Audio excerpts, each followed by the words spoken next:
Greetings fellow gorehounds and welcome back to another Blood Splattered vlog. Now you might be wondering why I'm out here in the garage right now instead of by my desk where I've been doing the vlogs lately. Well, the reason's because we've been having a lot of people staying at our apartment this last month, and because of that, there hasn't been much space or time to actually film. So I decided to say, fuck it, I'm gonna film out in the garage again, despite the fact that it is currently raining, and I sincerely apologize for all the background noise. Anyway, with all that explanation bullshit out of the way, let us talk about this week's movie. Now, those of you out there who have seen my top 10 home invasion list video are very well aware that I am a huge fan of the original Strangers. It, to me, is the epitome of what a home invasion movie should be. It's scary, it's brutal, it's intense, and on top of that, it's a movie about characters you legitimately care about and don't want to see bad things happen to. And I gotta admit, when the first Strangers first hit the scene, I was legitimately excited about the fact that maybe this could be a new franchise. Like, there was a part of me that thought that the Strangers could become like Freddy and Jason. We can get a Strangers 2, a Strangers 3, a Strangers 4 in space. But then something really sad happened. 10 whole years passed and there was no The Strangers 2 in sight. I saw a lot of fan speculation, I even saw a whole bunch of fan posters, but it seemed to me like if it was gonna happen, it would have already happened. Then lo and behold, last year I was sitting down in a movie theater and this trailer popped up for this brand new horror movie called The Strangers 2 Prey at Night. And at that point, I got really fucking excited because I've wanted this movie for 10 years and it is finally happening. And then that got my brain going, wondering like what could possibly happen in a Strangers 2, what would you do with it? Because the first Strangers gives you a really great framework that you could do a whole lot of new things with. That all being said, any sequel being made for The Strangers was gonna have a lot to live up to. Like, we're talking one of the best home invasion movies of all time. How are you gonna live up to that? And here's the thing I'll say about this movie versus the first movie. The first movie is way more scary and intense, whereas this movie is more exciting and fun.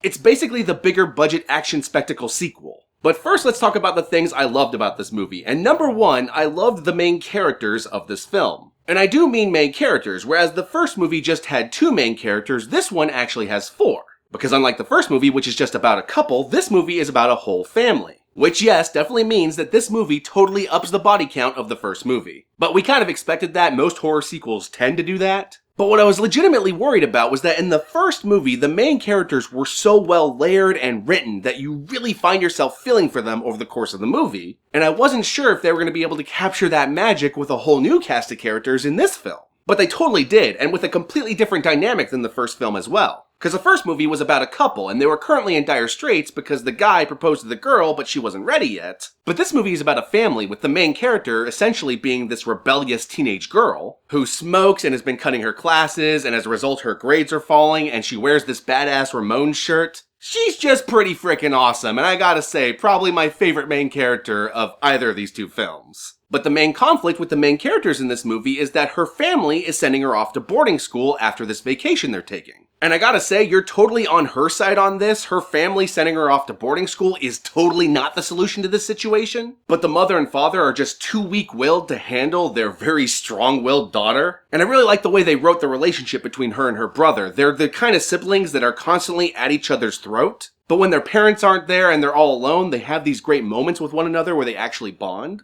Like, just to me, as someone who's not an only child, I really related to the relationship between the siblings in this movie. And unlike the couple from the first movie, the mother and father in this movie are pretty much in alignment with one another. It's just unfortunate that they're in alignment with this totally terrible idea of sending their daughter off to boarding school. Just come on, guys, you are awful fucking parents. You are the reason your kid is acting out, and you need to fucking check yourself. I'm just saying.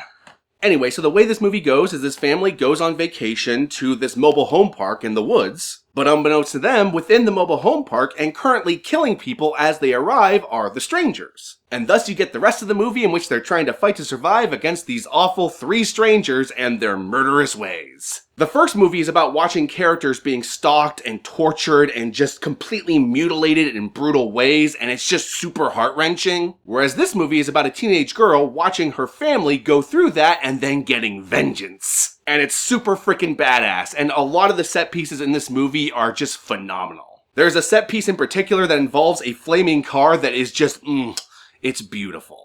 And the other thing I like about this movie is that in a pleasant surprise, it's essentially an 80s throwback movie. On top of having your traditional final girl who kicks a whole bunch of ass, you also have all these great 80s pop songs throughout. And I love that this movie has more of a sense of humor about itself than the first movie did. It's almost like Evil Dead 2 versus Evil Dead 1 in that way. Though not as slapstick as Evil Dead 2, it is nowhere near that level of comedy. But like, for example, there's a lot of ironic use of music in this movie, and there's one in particular in which they use Total Eclipse of the Heart, which is just, that scene is my favorite in the whole movie. It is just great. And a lot of these sequences are equal parts exciting, thrilling, and just funny as hell. And I mean that in the best way possible. They're supposed to be a little bit funny. And this movie has a really satisfying ending. It's more the ending that a lot of people wanted the original Strangers to have, but it didn't because it really wanted to rip your heart out. So if the original Strangers was a little much to you, then this movie might be more your speed. Is it as scary as the original Strangers? No, but it's a whole lot of fun. Anyway, I'm totally running out of things to say about this movie before we get to the spoilers, so with all that said, I'm going to include some sort of Amazon affiliate link in the description below, and if you click that link and buy or rent something with that link, I will get a kickback from it. And with all that said, my fellow Gorehounds, let us finally move on to the spoilers.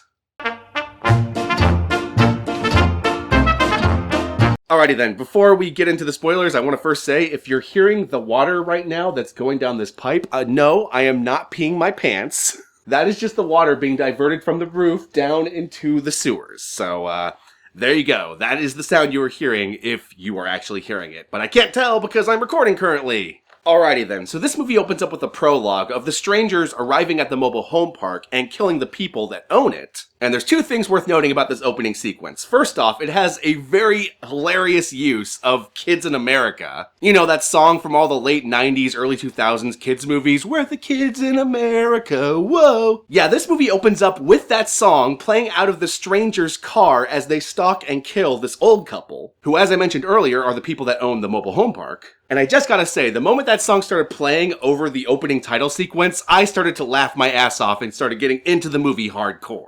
I could tell right away I was gonna love this thing, and I fucking did. And the other thing worth noting about this opening sequence is, much like the first movie, it opens up with a based on true events title card. Which, personally to me, I don't think these movies actually need the based on true events thing, and it's actually like a complete stretch if you actually know what it's supposed to be based on. Because for those of you who don't know, The Strangers is very loosely based on the Manson family murders, which makes a whole lot of the events that happened in the first movie make a whole lot more sense when you know that. But even so, it is such a loose adaptation that I really don't think the movie needed to call attention to it. But that's just me. I know some people like that about these movies. So anyway, after this, we cut to suburbia where we're introduced to our main family. You have the mom and the dad who love each other but are really mad at their daughter. And their daughter who hates the mom and the dad because they're going to send her off to boarding school after this vacation. And you have the jock brother who really doesn't understand why his sister has to rebel so much and why she can't just do what her family says. And as a result of this, at the beginning of this movie, the siblings really do not get along.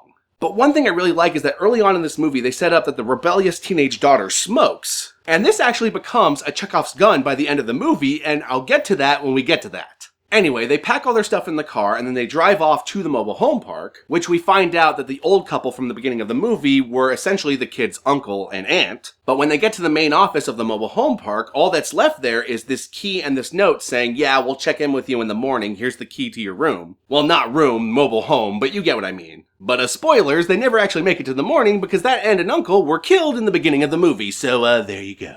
Anyway, they settle into their mobile home, and this is when the Strangers' shenanigans begins. Much like in the first movie, the blonde girl knocks on the door and puts the light bulb loose so they can't see her face in the dark. And when they open the door, she asks if Tamara is home. And when they say no, she says okay, and then walks off into the darkness. And at this point in the movie, you're kind of expecting, like, okay, we're going to get basically the same thing over again. They're going to start stalking in the background, just like the first movie. But no, after that nod to the original movie, this movie starts to go in its own direction. Because basically, the teenage daughter gets into a fight with her parents and then storms off outside of the mobile home. And the two parents, being terrible fucking parents and being incapable of talking to their own daughter, they command their son to go after her and to talk to her himself.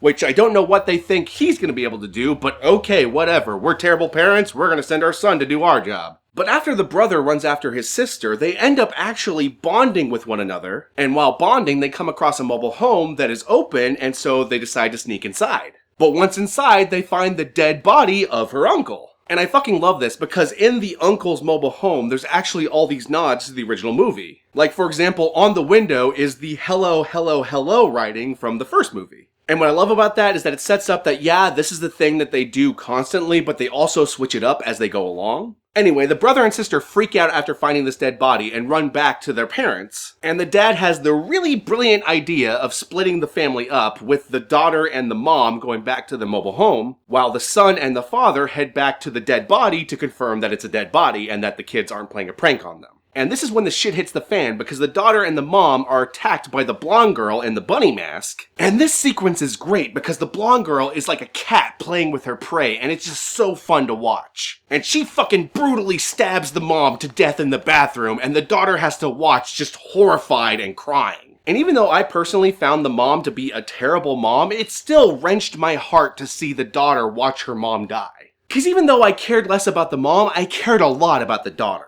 And it's very obvious that this event of watching her mom die just devastates her.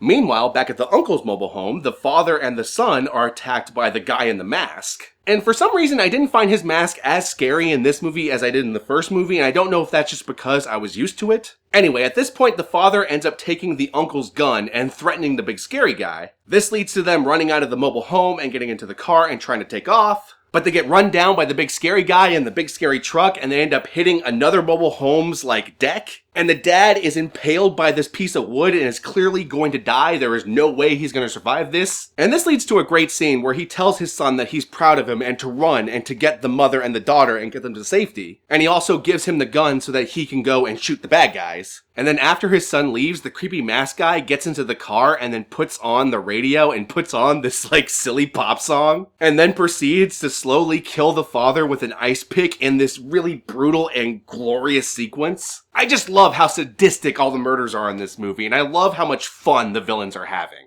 Call me a fucked up motherfucker, which I am. I love that shit. So anyway, the daughter runs into another mobile home and then ends up getting attacked by the blonde girl again, and then the brother comes to save her, but the brother can't bring himself to shoot the blonde girl. And the sister's screaming at him, give me the fucking gun, I will shoot her, I will fucking kill her. But the dude just can't do it, he just doesn't have it in him. This changes, however, when the brother has the idea of going to the main office of the mobile home park. Because mind you, over the course of the movie, the strangers have systematically taken all of their cell phones and removed the SIM cards and destroyed them. So the brother runs into the office and he ends up getting attacked by the brunette girl, which leads to him running outside, and he realizes when he runs outside that he's by the pool area. And the brunette girl turns on the power to the pool area, which creates all these beautiful neon lights, and I love how colorful this movie is. The cinematography in this movie is just gorgeous. The first movie was raw and gritty and super handheld. Whereas this movie, it's a little cleaner, it's a little smoother, there's a lot more steady cams. Anyway, so the lights to the pool turn on, and Total Eclipse of the Heart starts playing and blasting on the loudspeakers. It's beautiful. The brother is stalked and attacked by the brunette, but he ends up killing her. Finally, after hesitating with the blonde girl, he kills one of the strangers. But unfortunately, after killing the brunette, the big scary guy shows up with a fucking axe. And this leads to a fantastic fight scene in which they're fighting by the pool and then they land in the pool and the knife keeps escaping their grasps and they keep grabbing it and trying to stab each other. And unfortunately, this culminates with the big scary guy getting the knife and stabbing him in the fucking spine.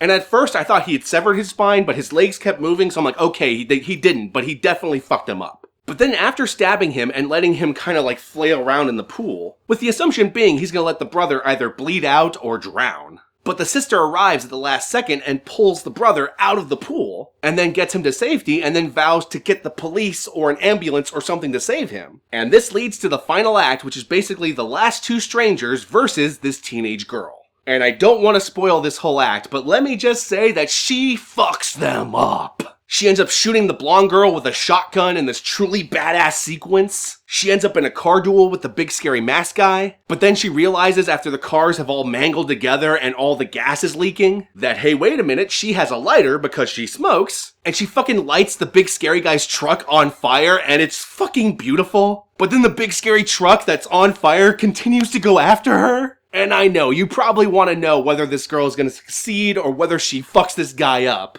But I'm not going to tell you, I'm going to leave that to you to find out for yourself. So if you want to know how The Strangers 2 Pray at Night ends, then go see the movie currently in theaters. Because I highly recommend it and I loved every second of it. And with all that said, my fellow Gorehounds, be sure to like, comment, subscribe, and don't forget to ring that notification bell so that you're notified of my videos immediately upon their upload. And as always, peace out, and I'll catch y'all later.